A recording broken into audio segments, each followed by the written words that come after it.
आप देख रहे हैं विजय टाइम्स न्यूज, खबरें याफ्ता। भारतीय जनता पार्टी में एक वो नाम जो आजमगढ़ जनपद की 10 विधानसभा में से एक सुरक्षित विधानसभा आती है लालगंज, और वह नाम लखनऊ के सत्ता के गलियारों तक उस नाम की गूंज हो रही है, उसकी पहल हो रही है, उसकी आने की सुगबुगाहट हो रही है। उस नाम के बारे में जिक्र करेंगे और वह शख्सियत हमारे साथ मौजूद हैं, इसका सौभाग्य भी हमें मिला है। पूर्व डिप्टी कमिश्नर श्रीमान के.डी. राम जी हमारे साथ मौजूद हैं, जो भारतीय जनता पार्टी से टिकट की रेस में हैं, और यहाँ तक माना जा रहा है कि जातिगत समीकरण जो उत्तर प्रदेश की चुनावी रणभेरियों में सबसे अहम फैक्टर माना जाता है कि जाति जाति संप्रदाय संप्रदाय ध्रुवीकरण पोलराइजेशन के बिना यहाँ की राजनीति अधूरी रहती है। बात होगी विकास की, लेकिन जाति और संप्रदाय पे आके खड़ी हो जाती है हर बात, वो सारी परिधि उसी धुरी पे आके टिक जाती है। ऐसे में बात हो रही है कि एक दलित समाज से आने वाले के.डी. राम, इनका पूरा नाम है कपिल देव राम, जो पूर्व कमिश्नर रहे, डिप्टी कमिश्नर रहे। अब आप समझ सकते हैं कि भारतीय जनता पार्टी ने ये मौका इनके लिए अगर सोचा है तो क्या बात हो सकती है। एक पढ़े लिखे जो है व्यक्तित्व हैं, व्यक्तित्व के धनवान भी कहे जाते हैं कि मतलब कोई भी आज तक इन पे एलिगेट नहीं हुआ। ऐसे में हम इनसे सवाल और जवाब का सिलसिला प्रारंभ करते हैं। सर, पहले तो आपका बहुत बहुत सादर प्रणाम, अभिनंदन है आपको कि हमें समय दिया, आपका आभार। आपसे मेरा पहला सवाल रहेगा कि जो आज की राजनीति है वह क्या, एक तरफ जो है रथ यात्राओं का दौर प्रारंभ है, आपके भी नेता लगे हैं, अपोजिशन के भी नेता लगे हैं, एक तरफ कहा जा रहा है कि जो राम को लाए हैं हम उनको लाएंगे, और राम आपके भी नाम में है सर, तो अब की बारी बांके बिहारी की ज़रूरत कहाँ से आन पड़ी? देखिए, सबसे बड़ा अच्छा सवाल आपका है जी। कुल मिलाकर के लोकतंत्र में जात का महत्व तो है, इसको इनकार नहीं किया जा सकता है, लेकिन जब कभी धर्म की बात आती है तो मैं समझता हूँ कि वो बहुत अहम मुद्दा नहीं होता है। अहम लोकतंत्र में अहम मुद्दा होता है विकास का, सबका साथ सबका विकास, ठीक है, सबका विश्वास। तो कुल मिलाकर के देखिए, जब व्यक्ति का विकास होगा तो समाज का विकास होगा, जब समाज का विकास होगा तो देश का उत्थान होगा। ये जो धार्मिक बातें हैं तो जोड़ी जाती हैं, कभी कभी कुछ लोग अपने लाभ के लिए ऐसा करते हैं, लेकिन ऐसा कुछ नहीं है।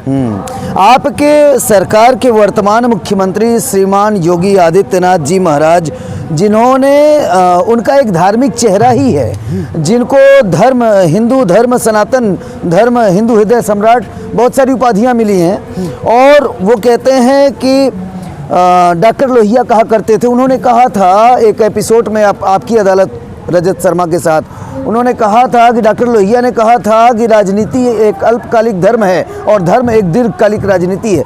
ऐसे में हम नहीं समझते कि विकास की बातों पे ये बेबुनियादी बातें होनी चाहिए। धर्म कार्य के लिए वेद पाठी हैं, कथावाचक हैं, उनका काम हो सकता है, लेकिन एक मुख्यमंत्री का और एक मंत्री का ये काम तो नहीं हो सकता। सर, क्या कहना होगा? नहीं, देखिए, ऐसा है, मैं पहले ही कहा कि लोकतंत्र में इन सब चीज़ों को हम अलग नहीं कर सकते, नहीं निकाल सकते हैं। लोकतंत्र जहाँ होगा वहाँ जाति होगी, धर्म होगी, ठीक है, और कुल मिलाकर के समाज का एक स्वरूप, एक स्ट्रक्चर होगा। सोशल इंजीनियरिंग जरूर होगी, उससे अलग हट करके हम कुछ नहीं कर सकते, लेकिन प्राथमिकता तो देखिए विकास की है जी सर। प्राथमिक बात तो विकास की होती है। आप ब्यूरोक्रेसी में रहे हैं सर, आपसे एक चीज़ जानना चाहता हूँ, एडमिनिस्ट्रेशन पावर आपके अंदर रही है, कभी वो भी दिन रहा आपका जी। आज की जो बिगड़ी हुई ब्यूरोक्रेसी है उसके लिए जिम्मेदार कौन? देखिए, बिगड़ी हुई ब्यूरोक्रेसी में ये तो देखिए ऊपर से सब आता है। अगर ऊपर कोई प्रॉब्लम है, ऊपर अगर कोई बहुत कह सकते हैं कि शक्तिशाली व्यवस्था नहीं है, तो नीचे के लोग अपने आप बिगड़ जाते हैं। जब नीचे के लोग बिगड़ जाएंगे तो पूरी व्यवस्था बिगड़ेगी। इसलिए देखिए, प्रशासन में यह अति आवश्यक है कि ऊपर का व्यक्ति चरित्रवान हो, कर्मठ हो और सबको नियंत्रित करने वाला हो। अगर वो बिगड़ेगा तो नीचे का आदमी बिगड़ेगा। और दूसरी बात, कभी कभी ऊपर का आदमी अच्छा होता है, लेकिन कभी कभी नीचे के लोग इम्प्लीमेंट करने वाले लोग जैसे पहले कहा जाता था कि पहली सरकार 100 रुपया भेजती थी और आते आते 15 पैसा ही लोगों के पास तक पहुंचता था। तो बट नेचुरल है कि जब ऊपर का व्यक्ति सशक्त होता है, सिस्टम नहीं दे पाता, सशक्त होता है लेकिन सिस्टम नहीं दे पाता है, तब व्यवस्था बिगड़ जाती है। परियोजनाएं चली हैं, देखिए व्यवस्था दी गई है, अब व्यवस्था दी गई, प्रत्येक जो वह व्यक्ति जो जिसको लाभ मिलना चाहिए, जो पात्र व्यक्ति है, जब उसको पैसा दिया जा रहा है तो एक सिस्टम, एक तकनीक दी गई है, उस तकनीक के माध्यम से उसी खाते में पैसा जा रहा है। 100 रुपया भेजा जा रहा है तो 100 रुपया उसके खाते में जा रहा है, 100 रुपया वो पा रहा है। एक सिस्टम डेवलप करने की बात है और ऊपर से वो सिस्टम आता है। बार बार आपकी पार्टी पे ये आरोप क्यों लगता है सर कि बाबा साहेब के द्वारा निर्मित इस संविधान को, कॉन्स्टिट्यूशन ऑफ इंडिया को, हमारे अप्रतिम संविधान को कुचलने की नापाक कोशिश हो रही है आज की वर्तमान सरकार के द्वारा? बार बार ये एलिगेशन क्यों लग रहा है? नहीं, ऐसा कभी नहीं है। आप देखेंगे ये अपोजिशन लगा रहा है, हम नहीं लगा रहे। देखिए ऐसा है कि लोकतंत्र में संविधान सर्वोपरि है और जुडिशरी सर्वोपरि है, और अगर लोकतंत्र में ये चीज़ें दोनों बिगड़ गई तब समझ लीजिए कि व्यवस्था पूरा समाज टूट जाएगा। मैं एक चीज़ बताना चाहूँगा कि कोई भी पार्टी संविधान को नहीं चेंज कर सकती है। ये लोगों को भड़काया जाता है, लोगों के दिमाग से लोगों के दिमाग बात भरी जाती है कि यह पार्टी, अमुक पार्टी, फला व्यक्ति संविधान चेंज करना चाहता है। संविधान चेंज करने की कोई चीज़ नहीं है। संविधान में जो अमेंडमेंट एक्ट आया, उस अमेंडमेंट एक्ट में कहीं भी ये व्यवस्था नहीं है कि उसके संविधान के मूल रूप को परिवर्तित कर दिया जाए। कभी नहीं हो सकता।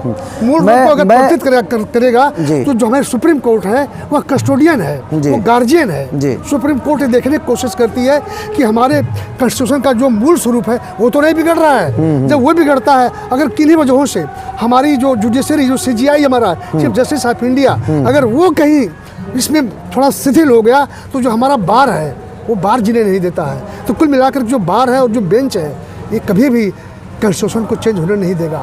ये लोगों के दिमाग में बात भरी जाती है। 3 से 4 सवाल, कल सर मैं एक डिबेट देख रहा था, न्यूज़ 18 की ही डिबेट थी, लेकिन उसमें 3 से 4 सवाल बराबर हमारे कल से दिमाग में घर कर रहे हैं और उनका जवाब हम समझते हैं भारतीय जनता पार्टी और उसके निचले पायदान से लेकर ऊपरी पायदान तक नहीं है।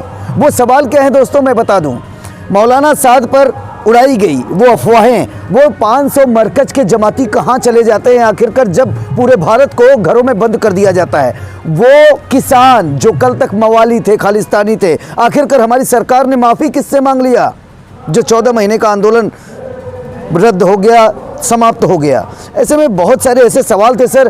कल बीजेपी के एक इंटेलेक्चुअल्स को काफ़ी शर्मिंदा होना पड़ा था। इन सवालों से वो घिर गए थे, वो जवाब नहीं दे पा रहे थे, असहज महसूस कर रहे थे। सर आपका अगर इस पे अपना व्यक्तिगत मानना, मैं पार्टी की बात नहीं करता, व्यक्तिगत मानना क्या है इन सवालों पर? देखिए एक चीज़ मैं कहना चाहूँगा, किसानों की बहुत सी बातें अच्छी रही हैं जी, इसमें दो राय नहीं है। जैसे किसानों में MSP है, ठीक है, तो कुल मिलाकर के हमें किसानों का जो अनाज है उसका उचित मूल्य तो हमें देना पड़ेगा, इसमें दो राय नहीं है। और किसानों का जो अन्न है, जो अनाज है, जो मेहनत है, किसी पूंजीपति के हाथ में न जाने पाए। तो कुल मिलाकर के देखिए, एक सफल सरकार की यह सबसे बड़ी विशेषता होती है, सबसे बड़ी अच्छाई होती है कि वो वक्त की नजाकत को समझे, और हमारे प्रधानमंत्री ने वक्त के नजाकत को समझा, इसमें दो राय नहीं है। और उन्होंने जाना, देखा कि नहीं, अब वास्तव में जो किसान आंदोलन कर रहे थे वे असली बैकफुट पे नहीं आ रहे, वो असली किसान नहीं थे। एक चीज बता दूं आप जी, किसान वो एक तरह से कहते हैं आर्टिफिशियल किसान थे। असली किसान तो अपने घर में बैठा था, और उनकी वजह से जो आंदोलन रद्द से 16 महीने से, उनकी वजह से असली किसानों का अहित हो रहा था। तो एक सफल जो रणनीतिकार होता है, जो सफल पॉलिटिशियन होता है, वक्त की नजाकत को समझते हुए अगर उसने इस तरह के आंदोलन को वापस ले लिया, इस तरह के आंदोलन समाप्त करने के लिए उस तरह के अपने जो शर्तें थी उसको समाप्त कर दिया, तो मैं समझता हूँ कि उन्होंने किसानों के हित में काम किया। अभी आपने एक बात कही कि वो किसान थे ही नहीं, वो आर्टिफिशियल किसान थे। जो किसान अपने खेतों में थे उनका अहित हो रहा था। लेकिन जब बात आती है मान डोली की, मान मनौवल की, तो वो किससे माफ़ी मांगते हैं? वो बैकफुट किससे होते हैं? हम अपने प्रधानमंत्री जी को कह रहे हैं, जो नरेंद्र मोदी जी हैं वो राकेश टिकैत को बुलाते हैं। मतलब कि वह नेतृत्व करता भी वही था, वो भीड़ भी उसी की थी जिसे आप आर्टिफिशियल बता रहे हैं, और किसान तो पूर्वांचल का गया ही नहीं सर। एक चीज बता दूं आपको जी, अगर लोकप्रियता की बात कही जाए, किसानों में लोकप्रियता की बात कही जाए, तो जो टिकैत है और जो उनके जो भाई हैं जी, उनके व्यक्तित्व का अगर मतलब परीक्षण करें, देखें और उस इलाके में जाके देखें, तो वो दूर के किसानों को लेकर के तो निश्चित है कि एक अच्छे किसान बनते हैं, किसानों के नेता बनते हैं, लेकिन उस क्षेत्र में उनकी बहुत पकड़ नहीं है। दूसरी बात है कि वो किसान, जैसे हम लोग भी खेती करते हैं, हमारे इधर के लोग भी खेती करते हैं, वो बड़े बड़े किसान के उसमें जुड़े हुए थे, और बड़े किसानों से वो बाहर के लोग क्यों जुड़े हुए थे, ठीक है। तो जो आम किसान है, जो खेती करता है, जो वास्तव में खेत में जाता है, जो लोगों को लेकर खेती करता है, वो तो वहाँ था ही नहीं। थे वे लोग जो अरिस्टोक्रेट हैं, जिनके पास 5-6 हजार बीघा, 500 बीघा, 8 बीघा, 800 बीघा खेत है, जो किसान नहीं है। वे किसानों के कह सकते हैं कि वो लीडर हैं, मसीहा हैं, वो मसीहा हैं। तो उन लोगों की अपनी जो प्रॉपर्टी थी, जो उनकी संपदा थी, वो प्रभावित हो रही थी। जी, जी। किसान नहीं प्रभावित हो रहा था। तो ये थे हमारे साथ पूर्व डिप्टी कमिश्नर जो रिटायर्ड हो चुके हैं जी, एडिशनल कमिश्नर जो रिटायर्ड हो चुके हैं, और अभी भारतीय जनता पार्टी में वो एज ए पॉलिटिशियन अपनी भाग्य आजमाइश कर रहे हैं।